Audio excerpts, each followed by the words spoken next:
mean to the average American who reads this passage? What does it mean for the people to whom you are sharing the word from God? What does it mean for you personally? Can we even be honest enough with ourselves to take a hard look? I don't know about you, but I'm finding it pretty upsetting.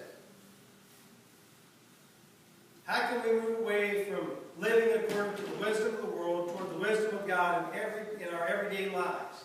What changes do we need to make to submit ourselves to God and resist the devil so he will flee from us? How can we draw near to God so God can draw near to us? How did Jesus provide an example of the life lived according to the wisdom of God?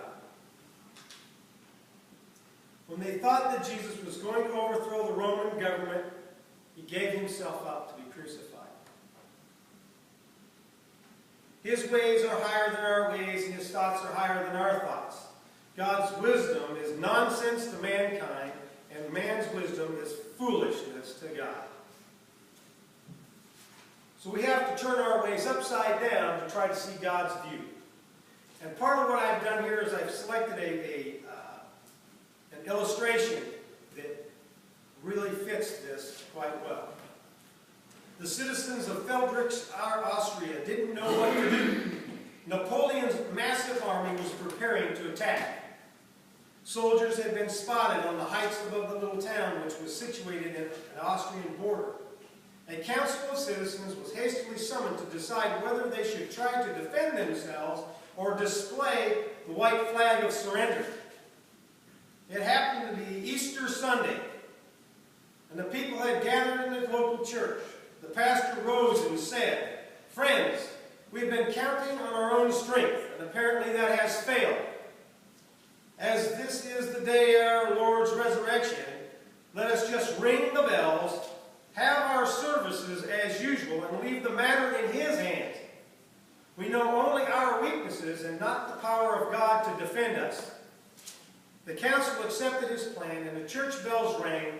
The enemy, hearing the sudden peal, concluded that the Austrian army had arrived during the night to defend the town. Before the services ended, the enemy broke camp and left. This is an example. We find that people doing what the world finds is foolishness, but God confounds the wisdom of mankind all the time. Surrender or fight. Neither. Allow God. The devil hopes we will surrender to him, and many of us do. And we do it all the time. And then some of us do it less frequently. But we all do it at times. At least until we learn to lean on Jesus and allow Him to defend us like God did Job in the Old Testament. Trusting in God is God's wisdom in a nutshell. Let go of this world and let God give us the life that far surpasses what we could ever make for ourselves in a million lifetimes. This is not the church. This is not the church. These buildings that we build, the walls that we erect, the roof that we put over our heads when we're in this building, this is not the church. The church is out there. This is the place where we come to worship. We call it the church, but we the people are the church.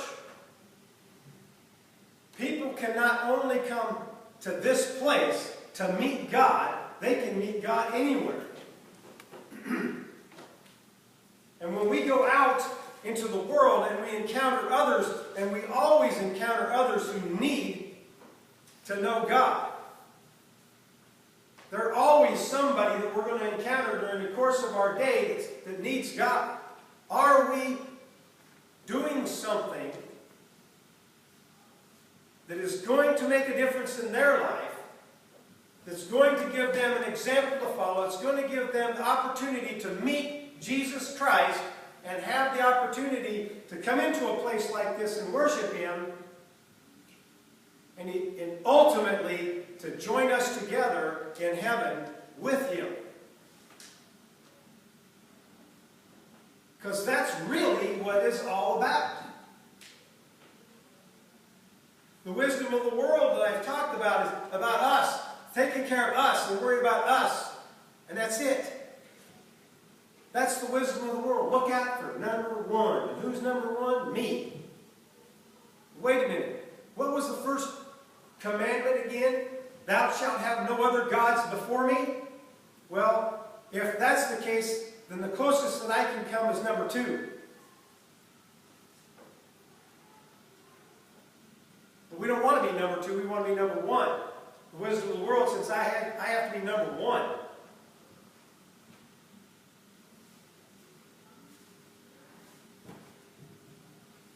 And when I thought about this the whole marriage thing and the whole wedding thing, and when Jesus went on up to heaven, He said,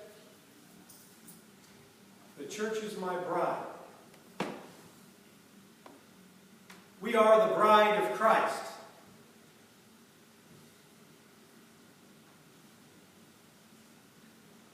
We're anticipating the marriage ceremony when we reach heaven, where we join together with Christ in heaven.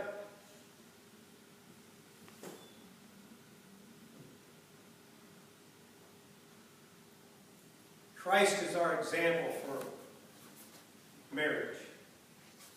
All have been married here before, whether we've had failed relationships or we've had our special someone go on before us.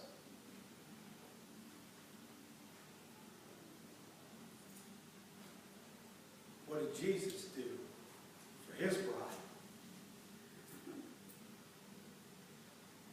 He put His bride first. First and foremost, most important.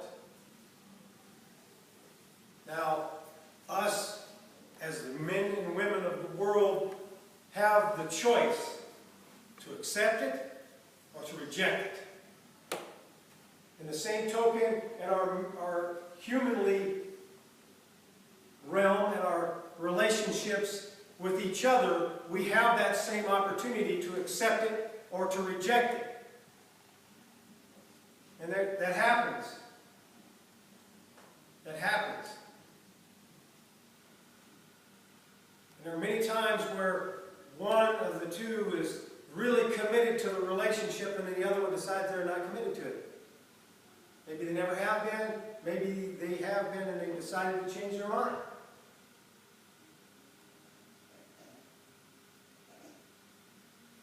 All we can do is do what we're called to do. And if the other doesn't want to be part of the relationship anymore, just like God will honor that.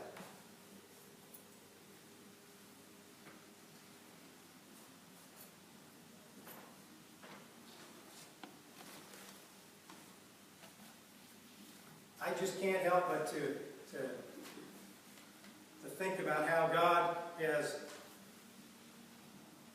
kind of led me to the understanding that as I encounter anybody in this world, that He asks for me to put them ahead of me.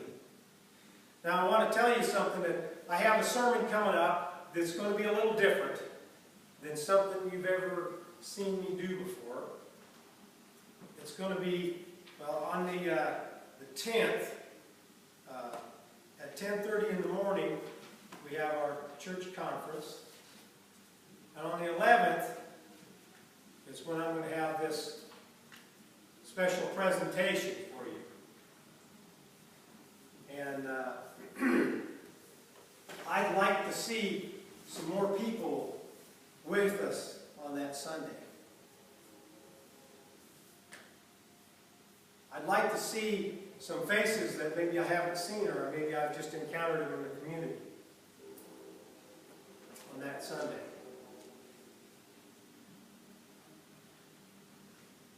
think that the message for that particular service has some similarities to some of the things that I've talked about today. But the presentation that I plan is going to be